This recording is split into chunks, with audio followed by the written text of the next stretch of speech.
Recording in progress.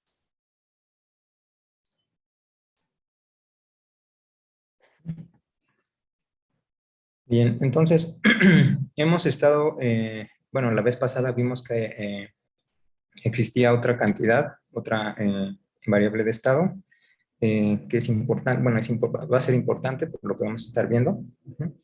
Esta está definida de la siguiente forma: ds es igual a dq en t, donde esta cantidad es independiente, es una diferencial exacta, es independiente de la trayectoria por la cual nos acercamos al punto. Solamente depende de los valores de las variables termodinámicas que definen el punto. Y esta cantidad la llamamos, o se conoce como la entropía.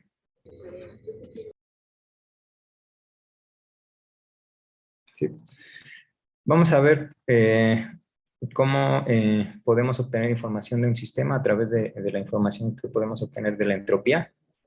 Y para eso vamos a considerar algunos enunciados que vamos a ponerlos como postulados. Entonces los voy a escribir aquí. Entonces el primer postulado es el siguiente. Nos dice que existe una función que es la entropía.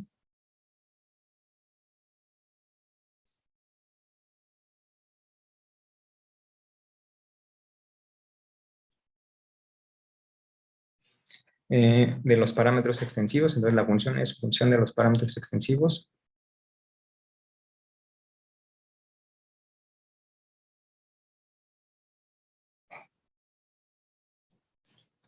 de cualquier sistema compuesto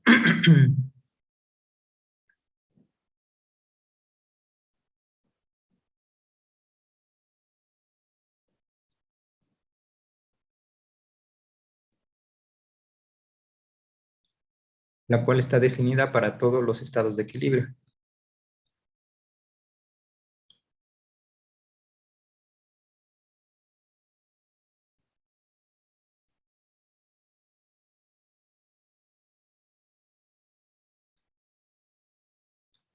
Y tiene la siguiente propiedad.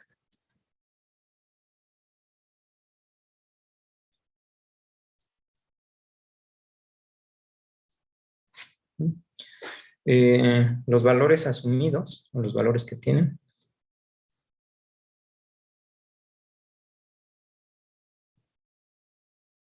por las variables extensivas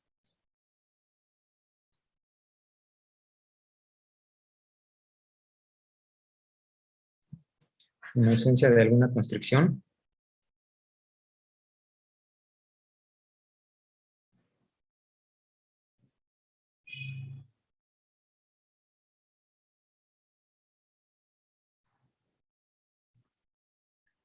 son aquellos que maximizan la entropía.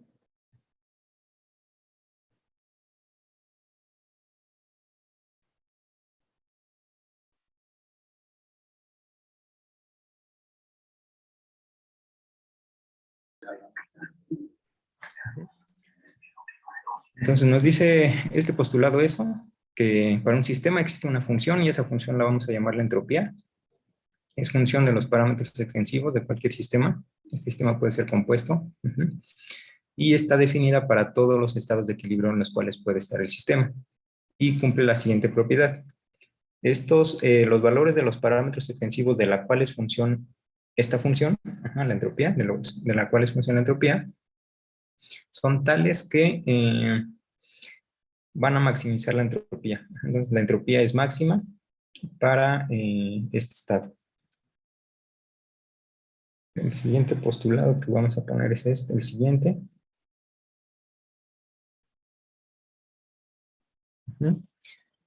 La entropía de un sistema compuesto es aditiva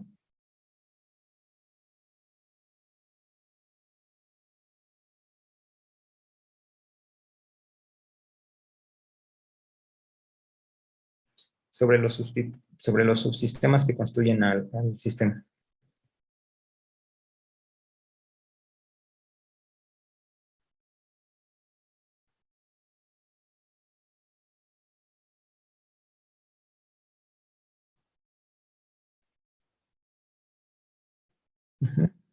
Es continua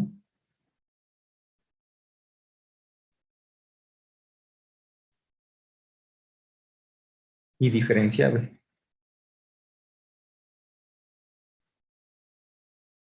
Y es una función monótonamente creciente.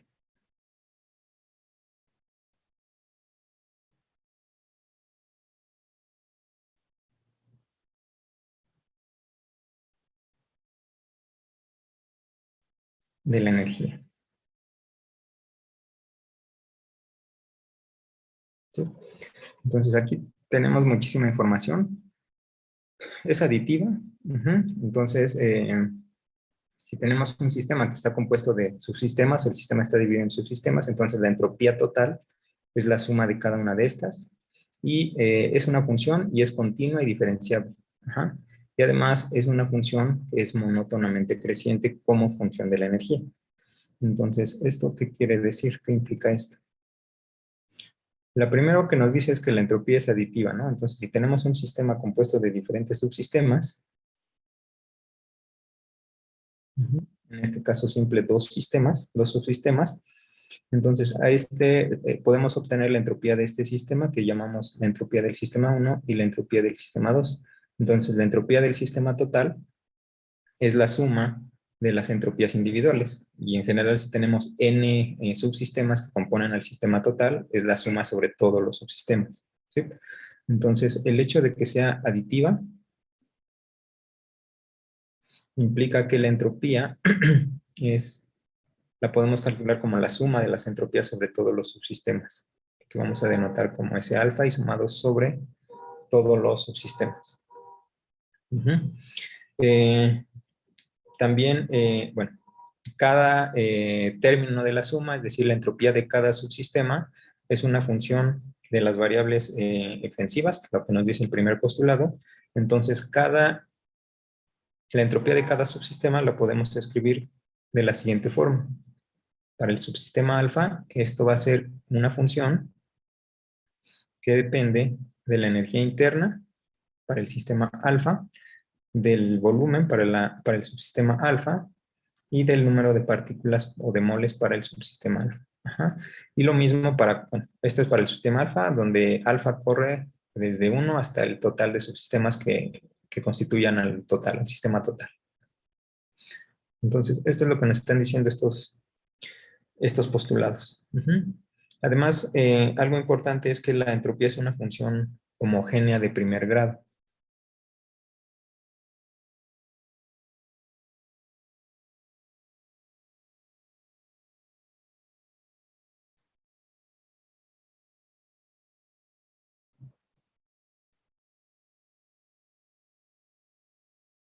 ¿Qué quiere decir esto? Que dada la entropía, que en general, como ya vimos, la vamos a poder escribir como función de la energía interna, del volumen, del número de partículas,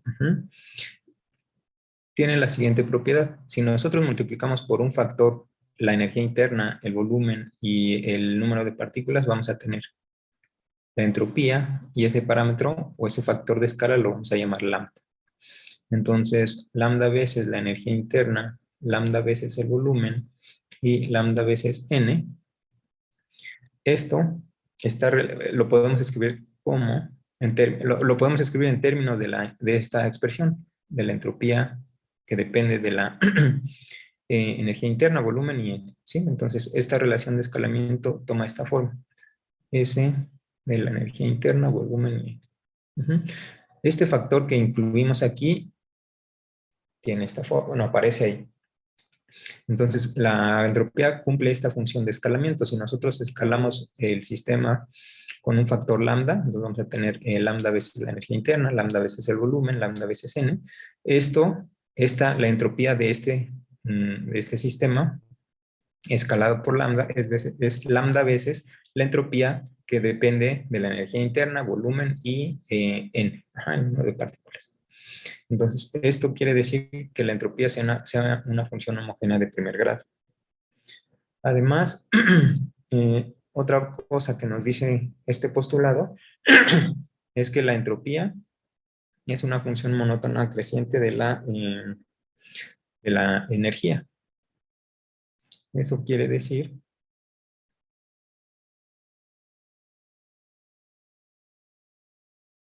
de la energía interna. Ujú. Si nosotros tomamos la parcial de la entropía con respecto a la energía interna, A, B y N constantes, esto es mayor que cero. Ujú. Entonces, estas son algunas de las propiedades. Además nos dicen que esta función, que es la entropía, es continua, diferenciable y monótona, ¿no? Bueno, ya lo tenemos aquí la de monótona, pero es continua y diferenciable.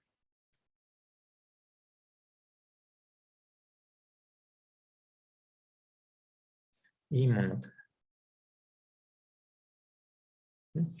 Entonces, si tenemos la entropía que depende de la energía interna, el volumen, el número de partículas, por cumplir estas condiciones, continuidad y diferenciabilidad, entonces podemos obtener una expresión de la energía como función de la entropía, volumen y el número de partículas. Entonces podemos obtener la energía interna como función de la entropía, volumen y número de partículas. Entonces, de esos postulados tenemos estas consecuencias que bueno, son directas de ahí, pero esto es lo que nos está diciendo. Ahora, esta condición de que sea una función homogénea de primer grado, sí. Bueno, este es general, ¿no? Si tuviéramos aquí, bueno, así nada más, es una función homogénea de primer grado. Entonces vamos a considerar lambda, por ejemplo.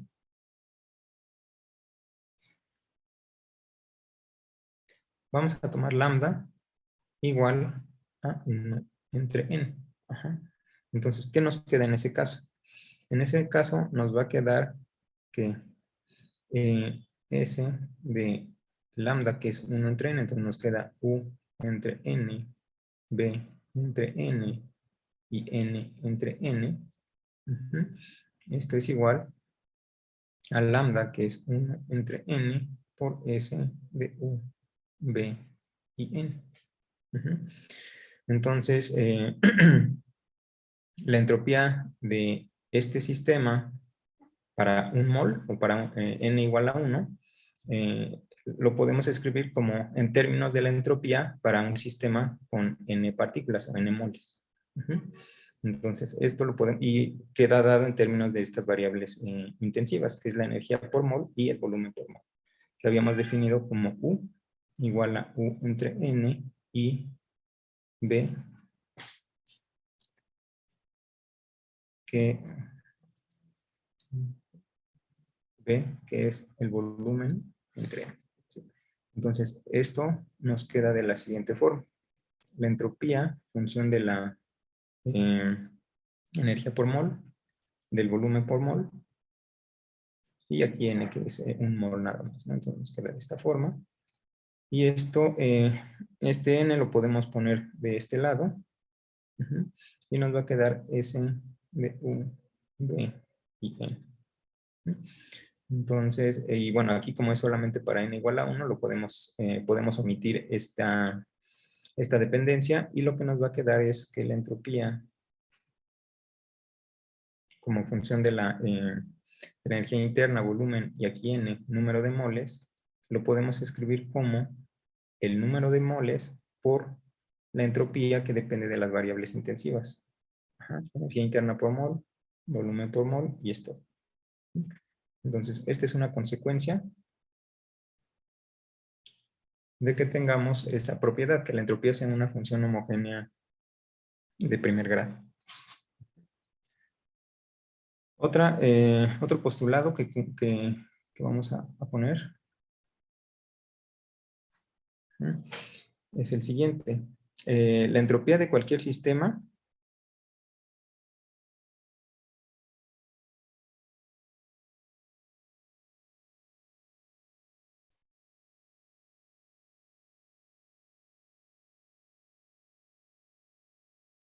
es cero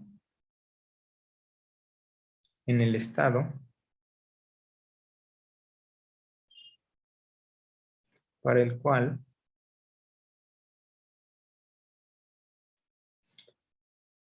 la parcial de U con respecto a S, a volumen y N constantes, es igual a cero. Entonces, la entropía va a tener un cero, es cero, ajá, siempre, bueno, solamente para este estado. Cuando la parcial de U con respecto a S sea igual a cero, y es el único punto. Ajá. Entonces, lo que vamos a hacer a continuación, y bueno, en el resto de tiempo, es a partir de estos postulados, vamos a ver qué es lo que podemos decir de un sistema. Y la idea es más o menos la misma. Vamos a suponer que podemos determinar la entropía de un sistema termodinámico, y este sistema termodinámico puede estar constituido de subsistemas. Entonces ya vimos que la entropía es aditiva, entonces una vez que conocemos la entropía de cada uno de los subsistemas, entonces la entropía total va a ser eh, la suma de la entropía de cada subsistema. Ujú. Y a partir de eso, pues vamos a tratar de obtener información. Ajá. Y en particular nos va a interesar qué pasa cuando tenemos sistemas que van a estar en equilibrio. Entonces vamos a revisar eso. ¿Qué pasa cuando tenemos sistemas en equilibrio? ¿Qué condiciones tienen que cumplir? Ajá. Entonces, sistemas en equilibrio.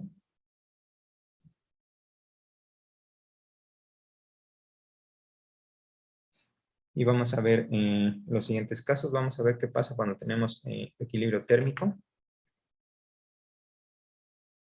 cuando tenemos equilibrio mecánico, y cuando tenemos equilibrio respecto al flujo de materia, ¿no?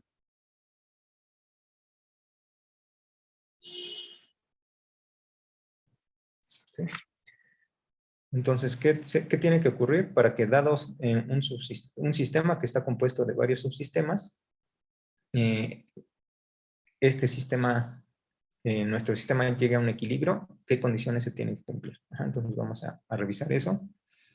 Y vamos a comenzar, como mencionamos, con el equilibrio térmico.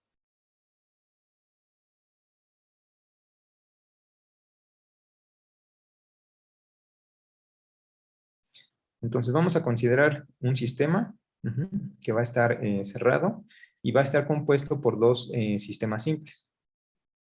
Entonces tenemos un sistema cerrado y este va a estar compuesto por dos subsistemas que van a estar separados por una pared rígida e impermeable.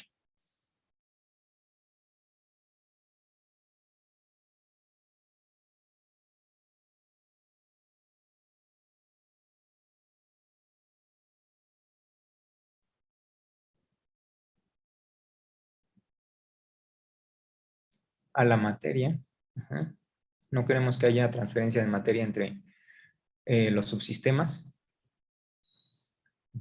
pero que permite el flujo de calor.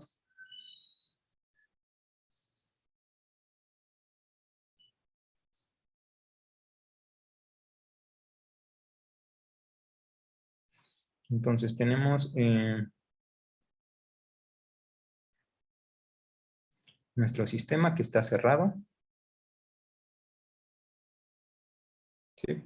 Y está compuesto de dos subsistemas, un subsistema 1 y un subsistema 2. El subsistema 1 y el subsistema 2. Cada uno de estos va a estar bien definido, entonces este va a tener un volumen 1, este va a tener un volumen 2, también va a tener un número de partículas 1 y un número de partículas 2. Y estos son fijos, ¿no? Porque nos dicen que están separados por una pared rígida, entonces esta pared está fija, no se mueve. Entonces, eso implica que los volúmenes van a ser constantes y además es impermeable ante el flujo de materia, es decir, no hay intercambio de materia de un sistema a otro. Ajá. Entonces, pero sí hay transferencia de calor, es lo que nos dice. Esta pared que es rígida, impermeable, permite el flujo de calor. ¿Sí? Entonces, ¿qué esperamos que ocurra cuando el sistema alcance el equilibrio? Si hay un intercambio de calor.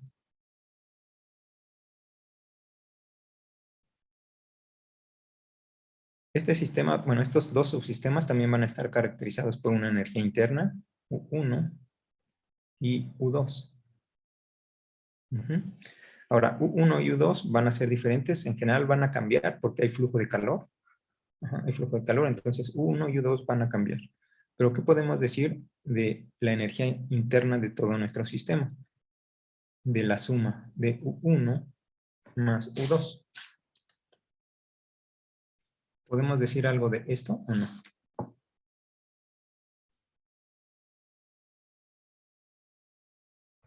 Es constante, ¿no? Ajá, es constante, ¿no? Porque nos dice que el sistema está cerrado. Entonces todo este sistema está aislado. Entonces la energía interna de nuestro sistema es constante. Pero cada subsistema tiene su propia energía. Aquí, entre estas dos, puede haber intercambio de calor. Pero los volúmenes y los números de partículas o el número de moles es constante para cada subsistema. Pero, bueno, también la energía son diferentes, pero la suma en la energía total del sistema es constante. Ajá. Entonces, esta cantidad es constante. Entonces, lo que queremos ver es cuáles son o cuál va a ser la condición a la cual va a llegar nuestro sistema cuando el sistema alcance el equilibrio. ¿Por qué alcance el equilibrio? Porque hay un flujo de calor. Entonces, después de que esperamos cierto tiempo, este sistema va a llegar al equilibrio y queremos saber cuál es esa condición de equilibrio. ¿Y qué es lo que nos decía el postulado? Que en equilibrio la entropía es máxima, ¿sí? Entonces, en equilibrio, la entropía de un sistema S es máxima. Es decir, ds es igual a 0. Ahora, vamos a utilizar esta condición. Entonces necesitamos calcular la entropía de cada uno de los dos subsistemas. Y bueno, vamos a ponerlo de manera general. La entropía para el sistema 1 es S1 y la entropía para el sistema 2 es S2. La entropía de todo nuestro sistema, la entropía es aditiva, entonces es la suma de estas dos entropías. Entonces S es igual a S para el sistema 1, que depende de la energía interna, el volumen y N. Y del sistema 2 la suma. Para 2, B2,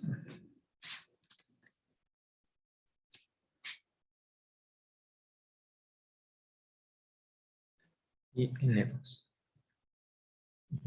Entonces, esta es la entropía total. Pero queremos saber qué es lo que va a pasar en el equilibrio, es decir, cuando ds es igual a 0. Entonces vamos a tomar aquí el diferencial. Y eso nos va a quedar, pues, el diferencial de cada uno de estos términos. Entonces, esto va a ser igual a la parcial de la entropía del sistema 1 con respecto a la energía interna, a B y N constantes. ¿Sí? ¿Y qué más?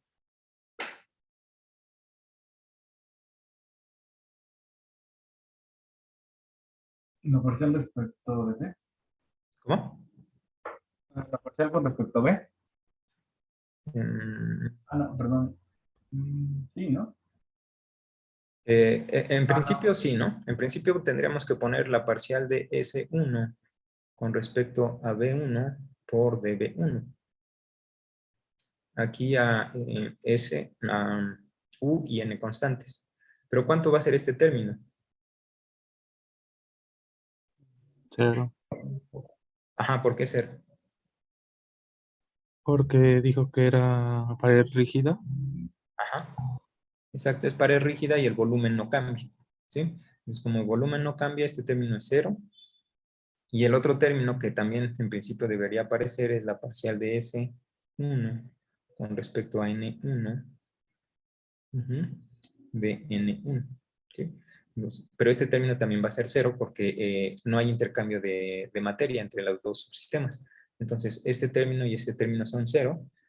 Y lo mismo para el caso de la entropía del sistema 2, ¿sí? Entonces es más la entropía, la derivada parcial de S con respecto a la energía interna del sistema 2, a B y N constantes, y B, U2, ¿sí? Más estos términos también pero para el sistema 2, que también van a ser 0 porque el volumen y n para el segundo subsistema también son 0. Bueno, son constantes y estos términos son 0.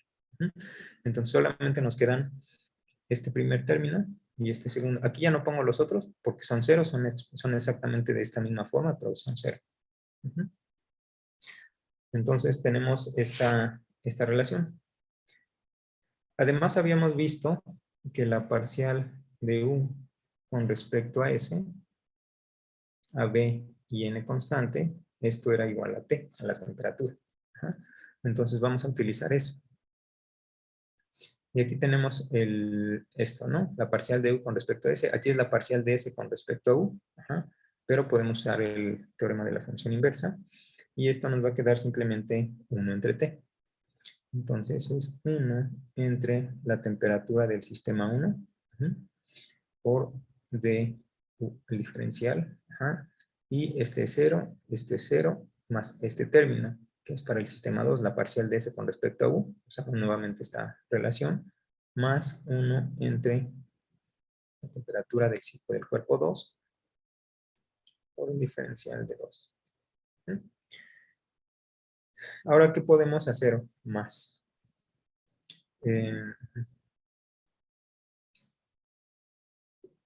De estos diferenciales, ¿hay una relación entre DU1 y DU2?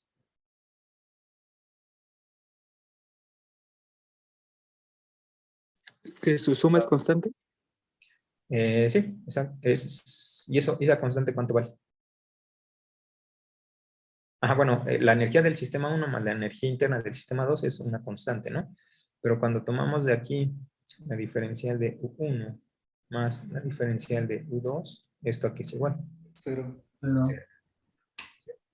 Entonces aquí hay una relación entre estas dos diferenciales de la energía interna del sistema 1 y del sistema 2. Entonces la del sistema 2 es menos la diferencia del sistema 1 y por lo tanto esto lo podemos escribir de la siguiente forma. 1 entre la temperatura del sistema 1 menos 1 entre la temperatura del sistema 2. Y todo esto por DU1. ¿Sí? Entonces ya tenemos aquí esta diferencial de la entropía de todo el sistema que es igual a esto. Ahora, en equilibrio, lo que sabemos es que esta diferencial tiene que ser 0. Entonces, esto tiene que ser igual a 0. Para que esto siempre sea cierto, entonces esto que tenemos aquí entre paréntesis, porque debe ser válido para cualquier DU. Entonces, esto que está entre paréntesis es lo que debe ser 0. Entonces, esa es la condición. Que 1 entre la temperatura del sistema 1 menos 1 entre la temperatura del sistema 2 sean igual a 0. Que no es otra cosa que la temperatura del sistema 1 va a ser igual a la temperatura del sistema 2. Y esta o esto,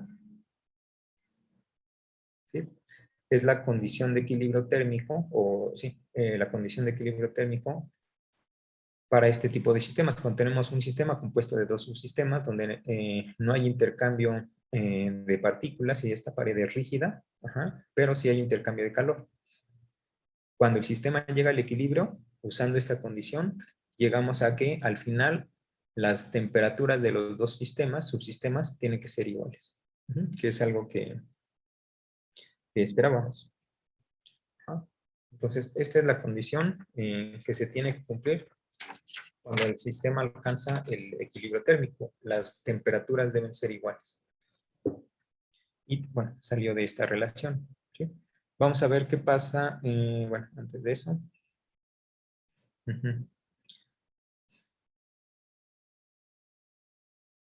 Vamos a considerar, por ejemplo, que T1 es mayor que T2. Entonces vamos a considerar que la temperatura del sistema 1 es mayor que la temperatura del sistema 2. Al inicio, inicialmente. Entonces, antes de que se alcance el equilibrio, aquí tenemos este sistema tiene una temperatura 1 y este sistema tiene una temperatura 2. De tal forma que tenemos esta condición, la temperatura de este sistema es mayor que la temperatura de este. Cuando se alcanza el equilibrio, obtenemos esta condición. Entonces, una vez que removimos aquí, bueno, consideramos que inicialmente no hay intercambio de calor, removemos la pared y ahora permitimos intercambio de calor. Entonces, ¿qué va a pasar qué pasa? ¿Qué pasa con este sistema? Hay un flujo de calor. Ajá. ¿Y de dónde a dónde fluye?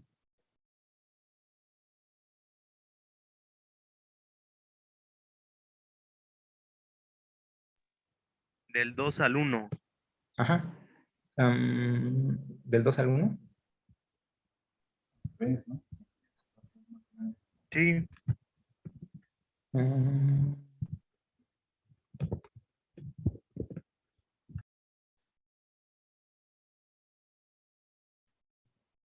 ¿Por qué del 2 al 1? porque la temperatura del 2 es... Ah, no, del 1 al 2, porque la temperatura de 1 es mayor que la temperatura de 2. Ujú. Exacto, es esta condición, ¿no? La temperatura de este sistema es mayor que la temperatura del subsistema 2. Esto es al inicio. Una vez que se permite que haya intercambio de calor, que haya flujo de calor, alcanzan el equilibrio. Es decir, que tiene que haber un flujo de calor del subsistema con mayor temperatura al subsistema con menor temperatura. Ujú. Entonces, eso es lo que pasa en este caso. Vamos a ver ahora qué pasa cuando tenemos un sistema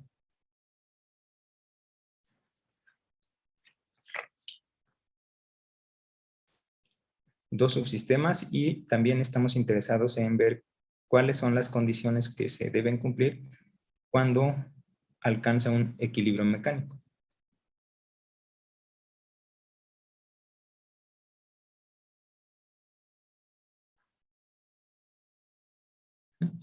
Entonces, para ello vamos a considerar lo siguiente. Vamos a considerar un sistema nuevamente cerrado.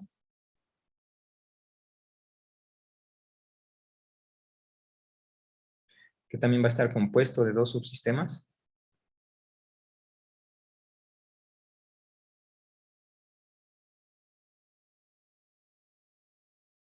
Que van a estar separados por una pared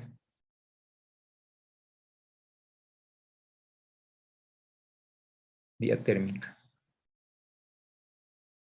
¿Sí? Entonces va a permitir el intercambio de calor. Y además esta pared es móvil. E impermeable al flujo de materia.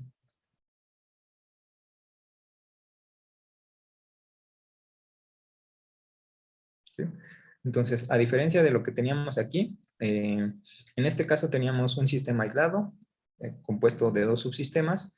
Cada subsistema tenía su volumen, el número de partículas o moles y la energía interna, y solamente permitíamos el intercambio de calor. Ajá.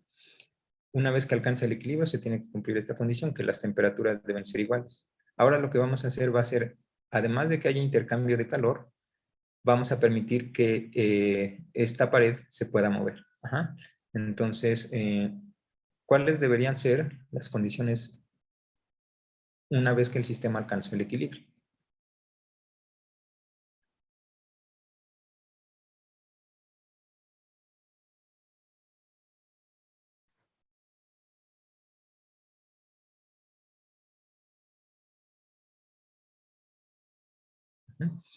Entonces tenemos nuevamente aquí nuestros dos sistemas con su volumen, su número de partículas y la energía interna. Y este también. Volumen, número de partículas o moles y la energía interna.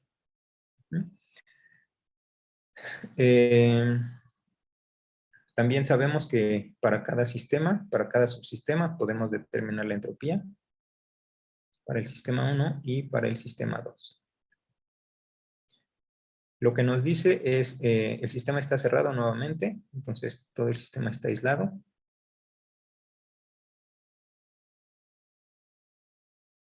¿Sí? Puede haber intercambio de calor aquí y además esta pared se puede mover. Ajá. Entonces, ¿qué es lo que tenemos en este caso? La energía interna, nuevamente, la total va a ser la suma de las individuales. La energía interna del sistema 1 más la energía interna del sistema 2 es igual a la energía interna de todo el sistema y es constante. Y también el volumen.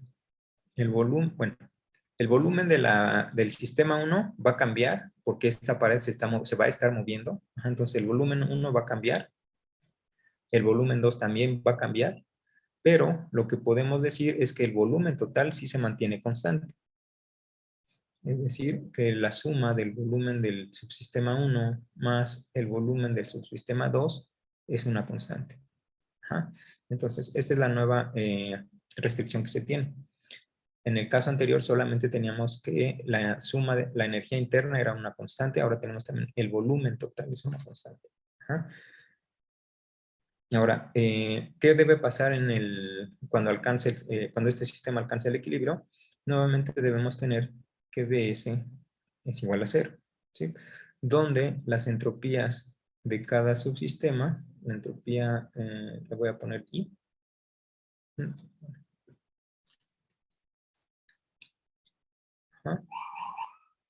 la podemos escribir como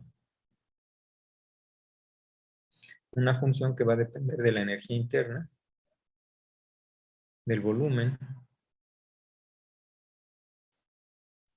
y del número de moles.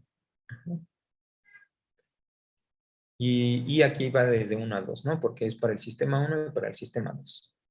Ahora, la entropía total es la suma de estas dos. Entonces, S es la entropía del sistema 1, depende de la energía interna, el volumen y el número de partículas para el sistema 1, más la entropía del sistema 2, subsistema 2, de la energía interna, volumen y el número de partículas. ¿Sí? Queremos ver qué va a pasar en el equilibrio, es decir, cuando el diferencial de esta función, que es la entropía, es 0. Entonces, calculamos ds. ¿Cómo va a ser ds ahora?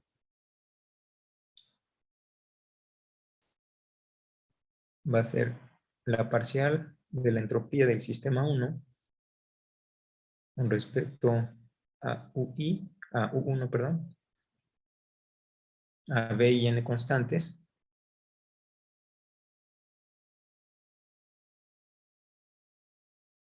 de U1. ¿Y qué otro término ponemos? Ponemos ya la parcial de la entropía del subsistema 2 con respecto a la energía interna del subsistema 2. Se le va a agregar el término de la parcial en B, ¿no? Ajá. Tenemos que ahora sí poner la dependencia explícita de la parcial de S con respecto a B, porque el volumen del sistema 1 va a cambiar. Porque la pared se puede mover. Entonces es más la parcial del sistema 1 con respecto a B1 a U y N constantes. Aquí nada más voy a poner U y N, entendiendo que es para el sistema 1, para no poner aquí más superíndices. Entonces es de B1. Y es todo, ¿no? Porque N se mantiene constante. Aquí no hay intercambio de partículas de un sistema a otro. Solamente el volumen y la energía va a cambiar en cada subsistema.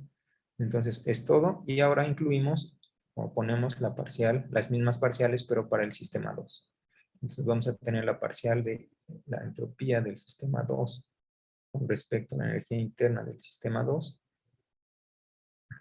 A B y N constantes para el sistema 2, DU2, y más la parcial de la entropía del subsistema 2 con respecto a B2, porque el volumen del sistema 2 también va a cambiar. A B y N constantes para el U y N. U y N para el sistema 2, de B2. Entonces, esta es la forma explícita.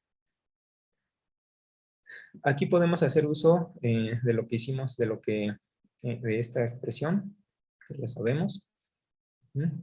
Entonces, aquí vamos a tener, este término es 1 entre la temperatura del sistema 1, de U1, y algo equivalente para este sistema.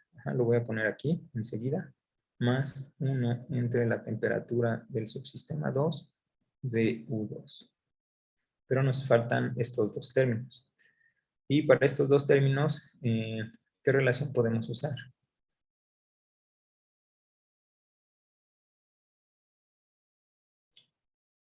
También sabemos que la parcial de S con respecto a B es igual a P entre T, la presión entre la temperatura.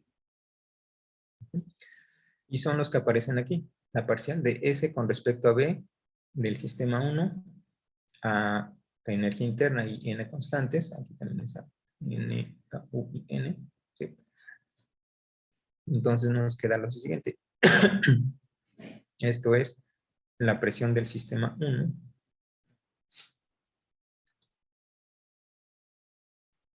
entre la temperatura del sistema 1, dB1, y lo mismo para este término, la parcial de S con respecto a B, pero es para el sistema 2, más la presión del sistema 2, la temperatura del sistema 2, dB2. ¿Qué más podemos hacer aquí?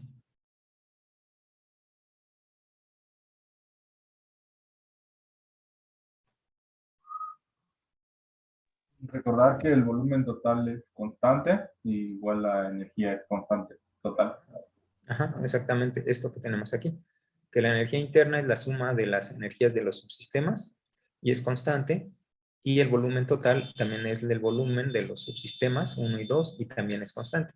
Entonces hacemos uso de la misma que hicimos aquí. Entonces dU2 es menos dU1.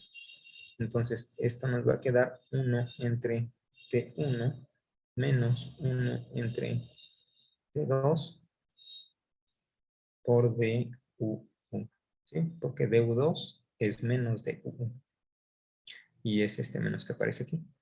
¿Y qué pasa en este caso? Aquí también algo equivalente.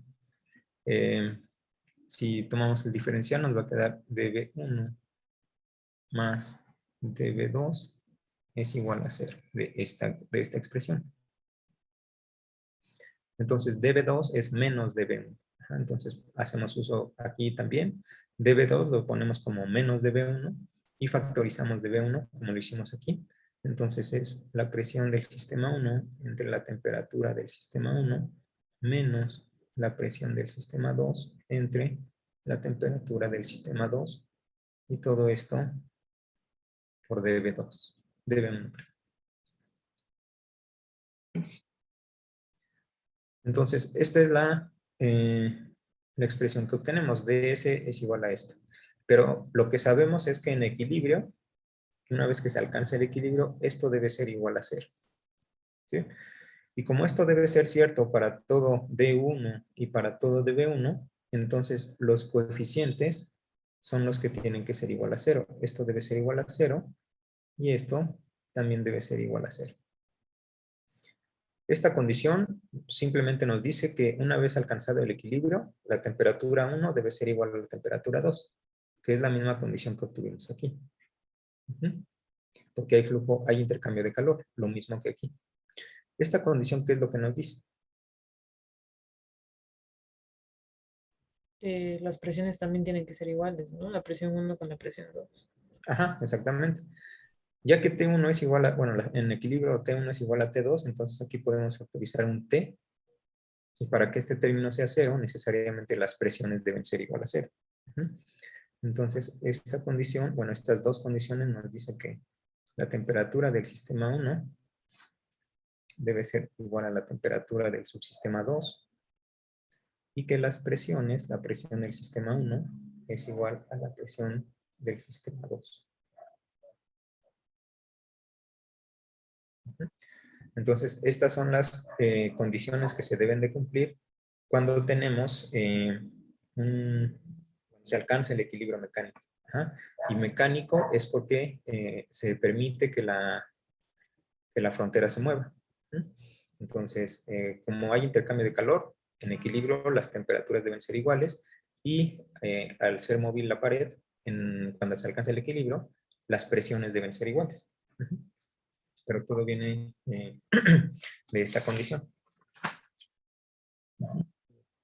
Y bueno, vamos a ver la tercera, el tercer caso, cuando tenemos equilibrio respecto al flujo de materia.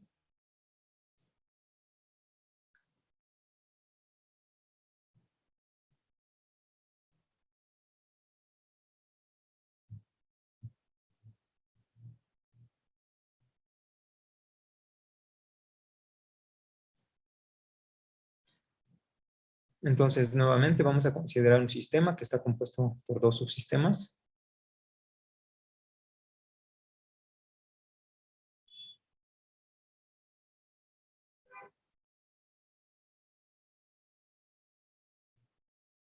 ¿Mm?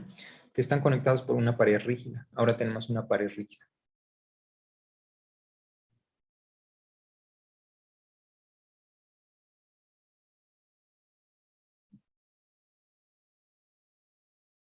¿Mm? Diatérmica.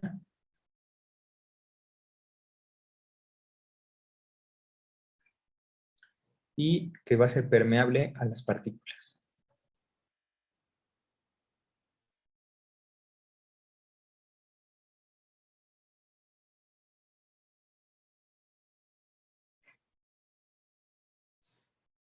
Entonces, nuevamente tenemos nuestro sistema, que está compuesto de dos subsistemas.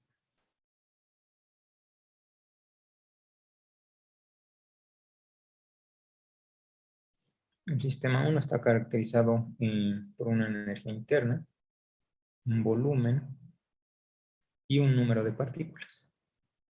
Y el subsistema 2 lo mismo, su energía interna, su volumen y el número de partículas. Y podemos obtener también la entropía del sistema 1, del subsistema 1 y del subsistema 2. Entonces tenemos esto. Lo que nos dice es que tenemos una pared diatérmica, entonces nuevamente hay intercambio de calor de una a otro sistema, pero también la pared es permeable. Entonces puede haber un flujo de partículas de un sistema a otro. Y bueno, la entropía para cada sistema, cada subsistema, como en el caso anterior, lo podemos escribir como función de la energía interna para cada subsistema, de su volumen y del número de partículas. De tal forma que la entropía total es la suma. Entonces la entropía nuevamente es igual a la entropía del subsistema 1 con energía interna 1, volumen 1 y número de partículas N1. Más la entropía del subsistema 2 con un volumen 2, energía interna, energía interna del subsistema 2, volumen 2 y número de partículas. Entonces, nuevamente, queremos ver qué es lo que, cuál va a ser la condición una vez que se alcanzó el equilibrio. Entonces, lo que sabemos es que se tiene que cumplir que esto debe ser cierto. ds es igual a 0.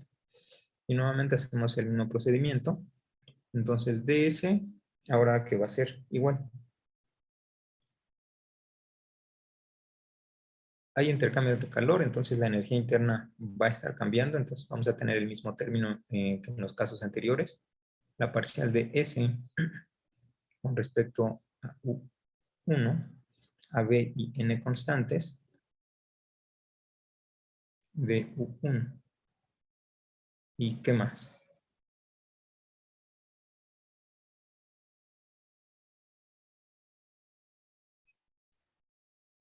La parcial respecto de n.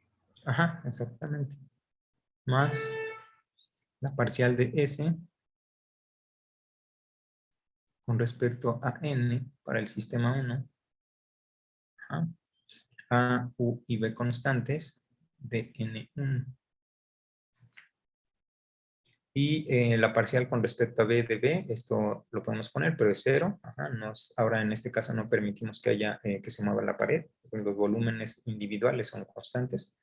Y lo mismo para el subsistema 2. Ajá, entonces es la parcial de S del sistema 2 con respecto a la energía interna, a B y N constantes, de U2, y más la parcial de la entropía del sistema 2 con respecto a N del subsistema 2, ajá, a U y B constantes, de N2. Entonces hacemos el mismo procedimiento. Ajá. La parcial de S con respecto a U es 1 entre la temperatura. Entonces es 1 entre la temperatura del subsistema 1. Y lo mismo con este término. La parcial de S con respecto a U para el subsistema 2 es 1 entre la temperatura. Y aquí también hacemos uso de esta condición que pusimos, pero ya lo hemos estado usando, que la energía interna de todo el sistema, que es la energía del sistema 1, más la energía interna del subsistema 2, es una constante. Entonces las diferenciales de U2 es igual a menos D1. Entonces menos 1 entre T1 por DU1. Eso es lo que tenemos con este término y con este término. Y nos faltan este término que está aquí. Ahora, aquí también hay una relación que se cumple. Es decir, cuando tomamos la parcial de S con respecto a N, a U y B constantes, esto es igual a menos mu entre T. ¿Sí? Entonces, estos términos son los que aparecen aquí. La parcial de S con respecto a N y la parcial de S con respecto a N para el sistema 1 y para el sistema 2. Entonces nos va a quedar que es menos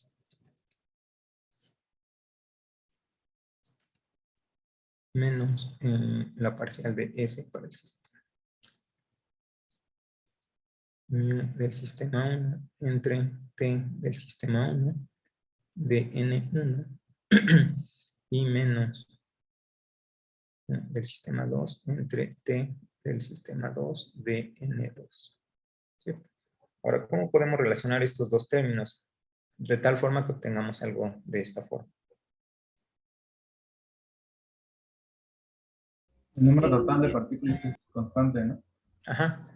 Sí. El número total de partículas del sistema 1 y del sistema 2 no son constantes porque hay un flujo de uno a otro, pero el total sí. Ajá. Como ocurrió para la energía y en el caso anterior para el volumen. En este caso tenemos que el número total de partículas, que es la suma de las partículas del sistema 1 más la suma del sistema 2, esto es una constante. Ajá. Entonces nuevamente tenemos que de N1 es igual a 0. Entonces hacemos uso de esto aquí. De N2 es menos de N1 y esto lo podemos reescribir de la siguiente forma. 1 entre la temperatura del sistema 1 menos 1 entre la temperatura. Este es 2, ¿no? Porque es de este término. Del sistema 2 de U1. Y luego aquí podemos factorizar el menos global y nos va a quedar mu del sistema 1 entre T del sistema 1. Y este menos lo tomamos fuera, pero el de N2 es menos de N1, entonces tenemos menos potencial químico entre T2 de N1. Y en equilibrio, este ds debe ser igual a 0. Entonces, para que eso sea cierto para todo D1 y DN1, entonces los coeficientes deben ser igual a 0. Esta condición ha aparecido en los tres casos, que en equilibrio las temperaturas se van a igualar, es decir, que la temperatura del sistema 1, va a ser igual a la temperatura del sistema 2. Y con esta condición, aquí podemos factorizar, implica que estos términos mu1 y mu2 deben ser iguales para los dos sistemas. potenciales químicos. Ajá, entonces tiene que cumplir estas dos relaciones. Entonces, esta es la condición. Cuando hay flujo de materia, una vez que se alcanza el equilibrio, se deben cumplir estas dos condiciones. Y cuando tenemos equilibrio, o se alcanza equilibrio mecánico, la pared se puede mover, tenemos estas dos condiciones. Y cuando tenemos equilibrio térmico, pues las temperaturas deben ser iguales. Entonces son los tres casos que tenemos aquí. Y aquí dijimos que si la temperatura del sistema 1 es mayor que la del subsistema 2 al inicio, entonces una vez que se alcance el equilibrio, las temperaturas son iguales. Entonces esta temperatura la podemos ver como un cierto potencial para que haya un flujo de calor del sistema con temperatura mayor al sistema con temperatura menor. Ajá. Pero al revés no puede ser, no puede haber un flujo de calor de un sistema con temperatura menor a uno con temperatura mayor.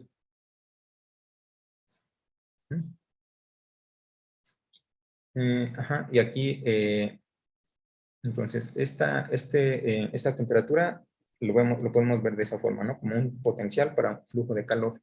Y aquí, la presión la podemos ver como un potencial para que haya un cambio de volumen. Y lo mismo aquí. El potencial químico lo podemos ver como un potencial para que aparezca flujo de materia. Ajá. Y va a ir bueno, ¿cómo va a ir? ¿En qué dirección es este flujo?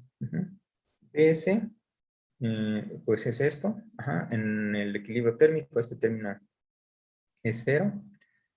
Y lo que nos queda es esto que tenemos aquí. ds es igual a μ2 menos μ1 entre la temperatura una vez que se alcanzó el equilibrio por dN1.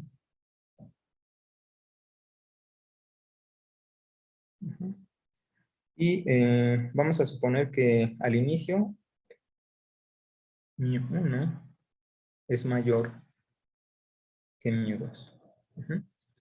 Entonces, ¿qué debe pasar? Si μ1 es mayor que μ2, entonces aquí μ1 es mayor que μ2. Este término en el numerador tiene signo negativo. ¿Cómo debe ser entonces? ¿Cuál debe ser el signo de dN1?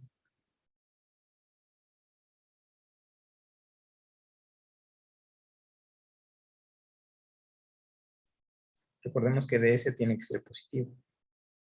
Negativo, entonces, Ajá, ¿no? exacto. Porque este término es negativo, la temperatura es positiva, entonces este término también debe ser negativo. ¿Sí? Entonces, el flujo debe ser de regiones de alto potencial químico a regiones de bajo potencial químico. Entonces, esa es una consecuencia de esto. Y todo esto lo hemos obtenido a partir de esta condición, que en equilibrio esto se debe cumplir. Y trabajando con una expresión no explícita para la entropía, sino de manera general. Doc, yo tengo una duda. Cuando se refiere al flujo de potencial, ¿se refiere al flujo de calor también? ¿Es lo mismo? No, aquí el flujo de calor es en la temperatura, porque cuando hay un flujo de calor, las temperaturas de los subsistemas cambian. Pero esto es respecto al flujo de partículas. Ah, ok. Ajá. De acuerdo. Y como mencionabas, este μ lo podemos ver como un potencial para ese flujo de materia. Ah, ok. Mientras que la temperatura lo podemos ver como un potencial para el flujo de calor. Ya. ¿Sí? De acuerdo, Doc. Gracias.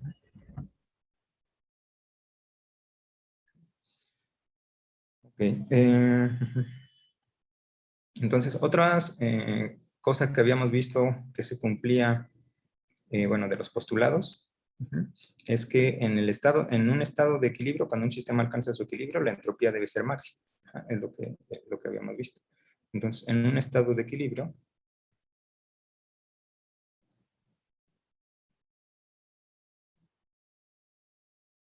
la entropía es máxima.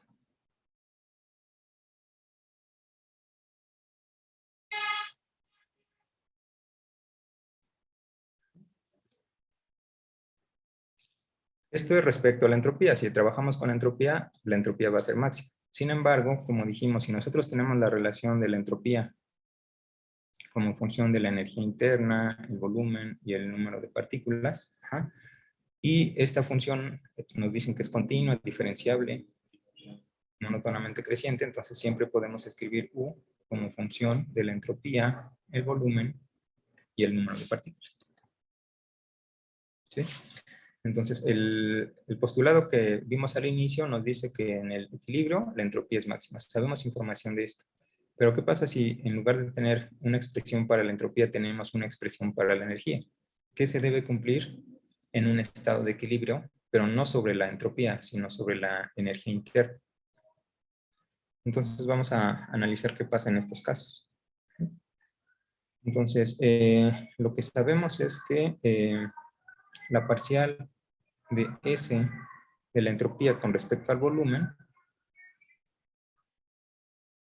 a energía interna y número de partículas, esto debe ser 0. Y como debe ser máximo, entonces, ¿cómo debe ser la segunda derivada?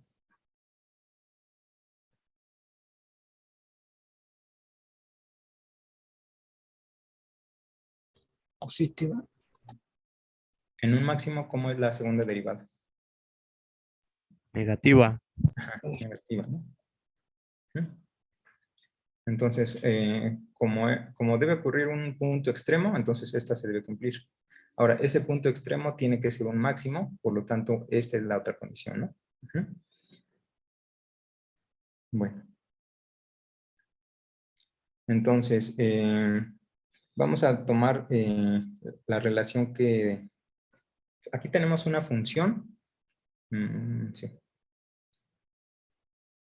Vamos a considerar el caso simple donde n es igual a 1, ¿no? Para no andar cargando muchas variables aquí. Entonces consideramos n igual a 1, que simplifica un poco el problema. Entonces vamos a poder escribir S como una función de U y B. En general vamos a tener una función f de S, U y B igual a 0. ¿Sí?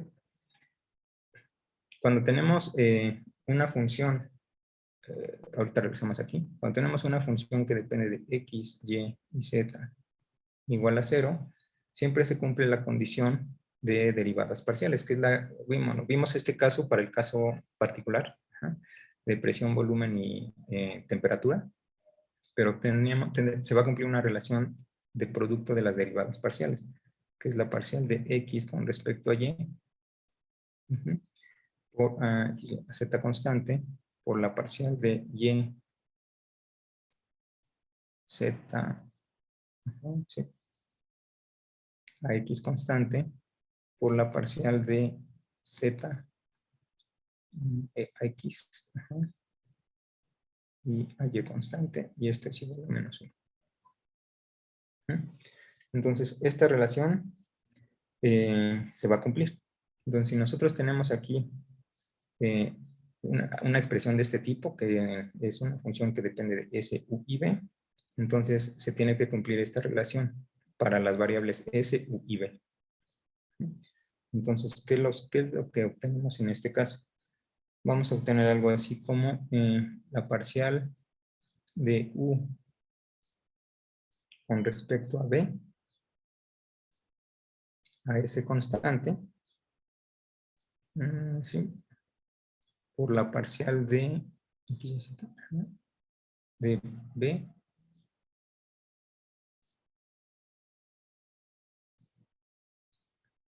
S constante por la parcial de S con respecto a U, a B constante, y este es igual a 1. Ahora, ¿por qué queremos esto? Porque queremos saber qué es lo que va a pasar para la energía. Porque sabemos que para la entropía, la parcial de S con respecto a B es igual a 0. Es un extremo. Entonces, queremos saber qué pasa cuando tomamos la parcial de la energía interna con respecto a B, más que la entropía. Y aquí aparece esta relación, bueno, aquí nos falta un menos. Aquí aparece esto. ¿Sí? Entonces vamos a usar esta expresión.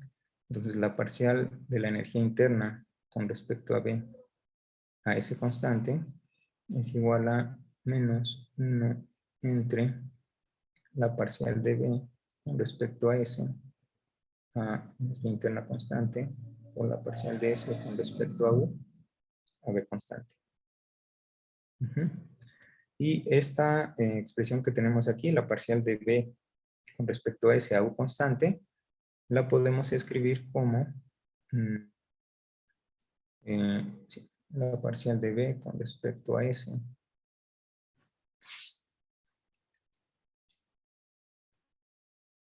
parcial de B con respecto a S a U constante es sí, la parcial de S con respecto a B a U constante. Entonces usamos eso aquí. Este es el teorema de la función inversa, ¿no? Entonces esto es menos la parcial de S con respecto a B a U constante por la parcial de S con respecto a U a B constante. Y ahora aquí la parcial de S con respecto a U es 1 entre la temperatura, que es lo que hemos estado usando. Entonces esto nos queda, S1 entre la temperatura sube, nos queda menos la temperatura por la parcial de S con respecto a B a U constante. Pero lo que sabemos es que en el estado de equilibrio hay un extremo para la entropía, es decir, la parcial de S con respecto a B es igual a 0, que es esto que está aquí. La parcial de S con respecto a B es igual a 0 por la temperatura, entonces esto es igual a 0. Entonces también ocurre un extremo en la energía. La parcial de la energía con respecto a B es igual a 0. Entonces aquí también hay un extremo.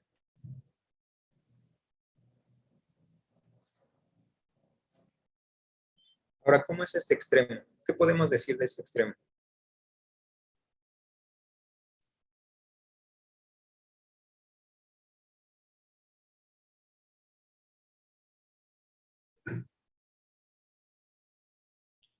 Pues tenemos que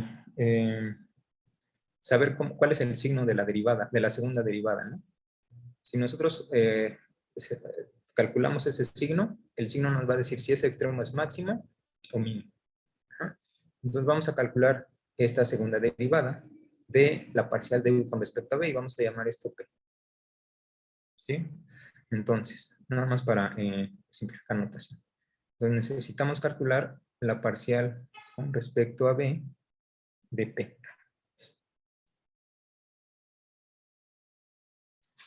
Sí. Voy a poner todo aquí para que sea completo, ¿no? Porque es la segunda parcial lo que nos interesa. La segunda parcial de U con respecto a B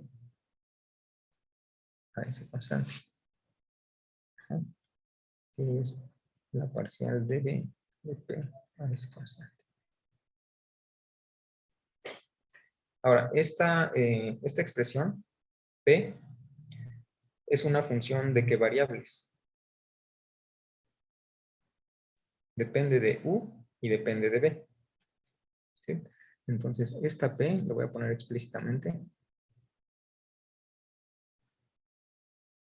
depende de U y B.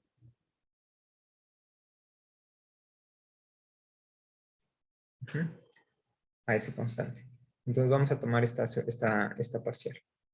Entonces esto nos va a quedar la parcial de P con respecto a B a U constante y luego la parcial de P con regla de la cadena, la parcial de P con respecto a U por la parcial de U con respecto a B más la parcial de P con respecto a U por la parcial de U con respecto a B. A ese constante.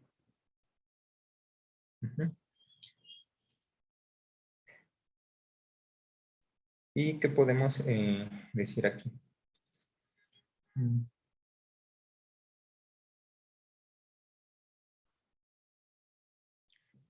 Este término aquí es igual.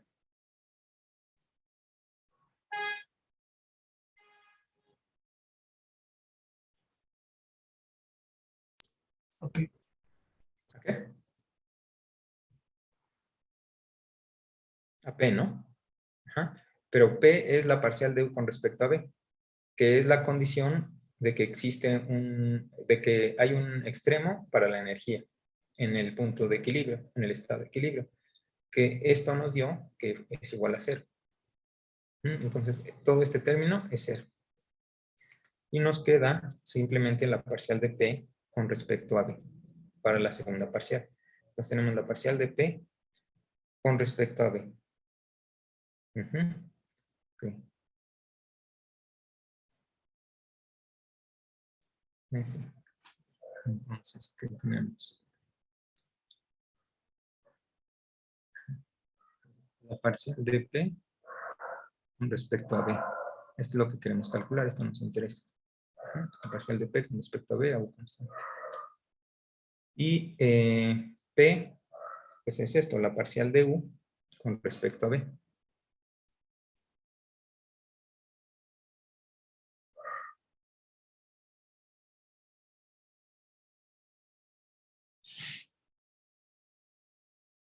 A ese constante.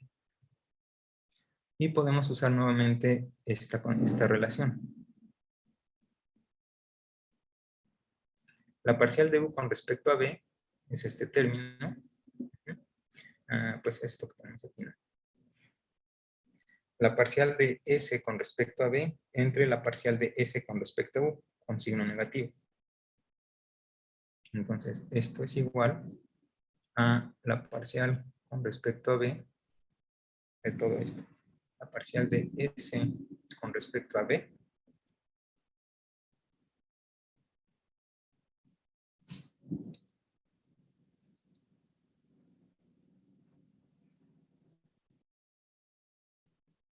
a U constante. Y la parcial de S con respecto a U a B constante.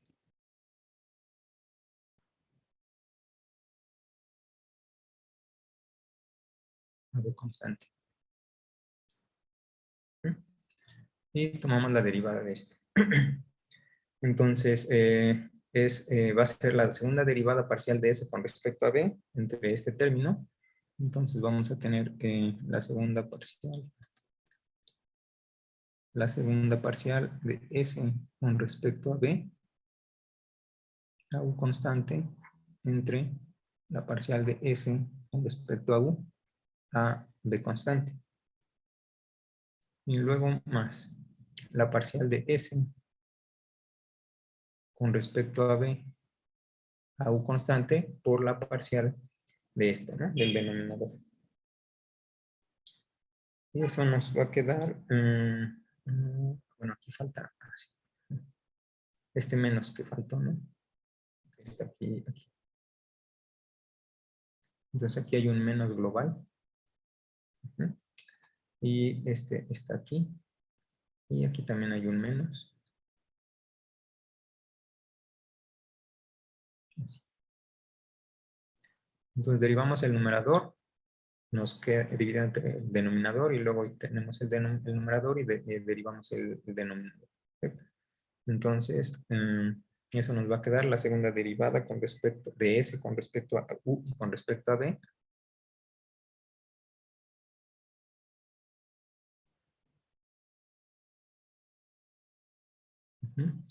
Dividido entre el cuadrado.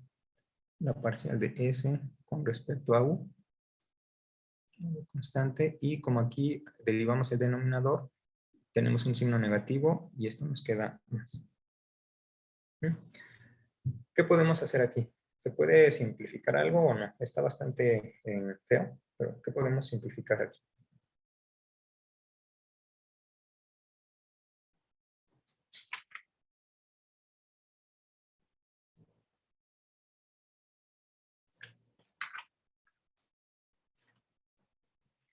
Aquí aparece este término, la parcial de S con respecto a B. Y la parcial de S con respecto a B aquí es igual.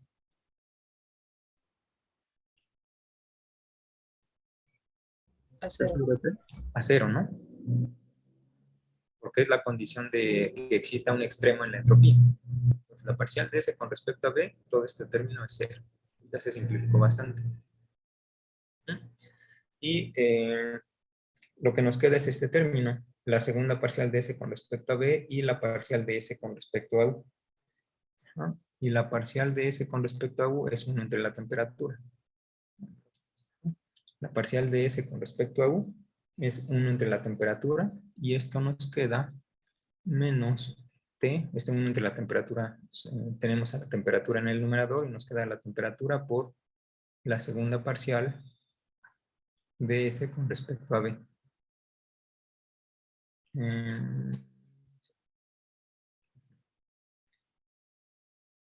Entonces tenemos esto. ¿Qué signo tiene esto? ¿Cuál es el signo de esto que tenemos aquí? Negativo, ¿Por qué? porque es un máximo, ¿no? La temperatura es positiva, ¿no? Ujú. ¿Y esto de aquí?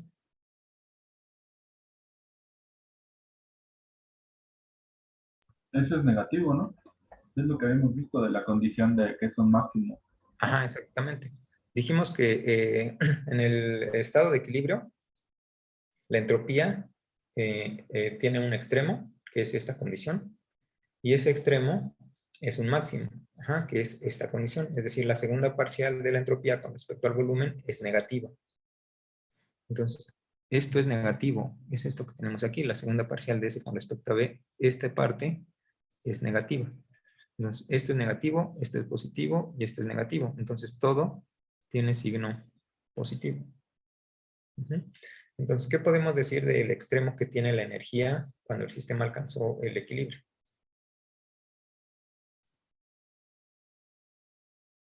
En el equilibrio, ajá, No, digo que sería mínimo. ajá, exacto. En el equilibrio, la entropía es máxima, pero la energía es mínima. La entropía máxima, la energía mínima. ¿Sí? Porque todo esto fue el desarrollo de la segunda derivada de la energía, de la energía interna como función del volumen. Entonces, en el equilibrio la entropía es máxima, pero la energía alcanza un mínimo. U es un mínimo. Entonces, estas son las dos condiciones. El postulado nos decía, en el equilibrio, la energía, no, la entropía alcanza un máximo, es un máximo. Pero no nos dice nada de la energía, pero la energía la condición para la energía ya lo obtuvimos directamente aquí. En ese punto de equilibrio, o en el estado de equilibrio, la energía es mínima. Y bueno, nada más, ¿cómo podríamos ver más o menos gráficamente esto? Entonces vamos a considerar esta imagen geométrica, gráfica. Entonces tenemos nuestro estado, nuestro espacio aquí, nuestro espacio termodinámico, donde tenemos la entropía en el eje vertical, aquí la energía interna, y vamos a considerar que hacia allá es positiva. Y aquí cualquiera otras variables. Entonces, voy a poner algo así.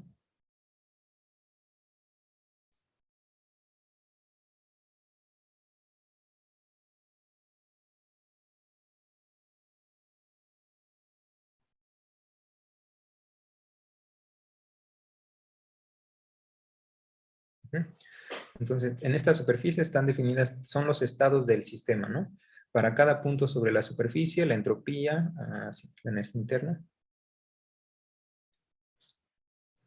Para cada punto sobre la superficie, la entropía, la energía interna y cualquier otra variable tienen un valor bien definido. Ajá, son los estados del sistema. Entonces, si consideramos un valor dado de la energía interna, entonces eso quiere decir que U es constante. Y lo que debemos tener aquí es un plano para este valor de la energía.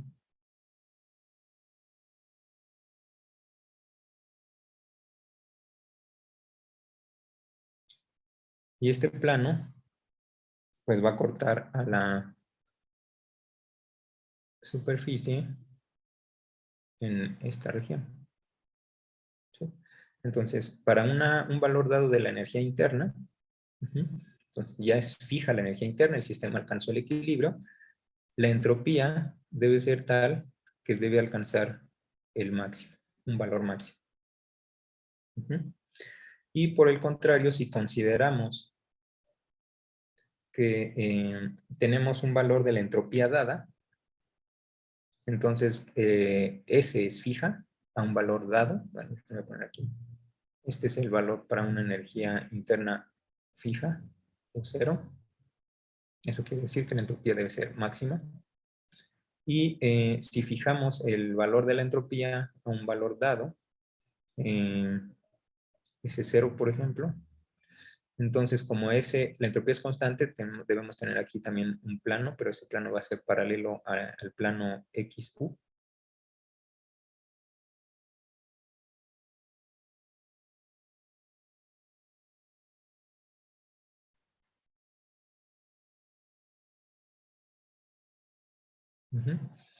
Entonces, como ese es dado, en aquí sobre este plano, vamos a tener este corte, esta intersección con la superficie. Entonces, para ese fijo, la entropía debe tener, para la entropía dada, la energía debe alcanzar un min, que es esto. ¿Sí? Entonces, esta es más o menos una imagen gráfica de lo que hemos estado mencionando. En el equilibrio, la entropía es máxima, la energía debe ser min. Sí. Creo que, bueno, va a ser todo lo que vamos a ver por hoy. Y bueno, vamos a terminar por hoy. Entonces, muchas cosas de las que estuvimos deduciendo fue a partir de los axiomas. De esos axiomas construimos toda una serie de condiciones cuando el sistema alcanza el equilibrio mecánico, térmico o de intercambio de materia. Y vimos la condición también, ¿qué pasa cuando, bueno, el postulado nos dice que en el estado de equilibrio la entropía es máxima y eso necesariamente nos lleva a que la energía interna debe ser min. Un extremo, pero ese extremo debe ser min. Entonces, vamos a terminar por hoy. Nos vemos la siguiente semana. La siguiente semana, sí, la subo. La siguiente semana va a ser el primer examen, hasta donde hemos visto. Entonces envíen la tarea y el examen es en clase. Entonces nos vemos la siguiente semana. Que estén bien. Buen fin de semana. Profesor, tengo la pregunta con respecto a la tarea. Sí. En el ejercicio 2, nos indica sobre un estado inicial y nos ponen unos valores numéricos, pero para el valor de la presión dice 2.10 a las 5 pascales. ¿Y sería 2 por 10 a las 5 o es 2.1? Sí, debe ser 2 por 10 a las 5 pascales. Ok. Sí. Ok. Bueno, esa era toda mi duda. Y bueno, respecto al examen, entonces sería el lunes. No, en clase. Sí, el lunes sí. Es que creo que un día es... A ver, déjame.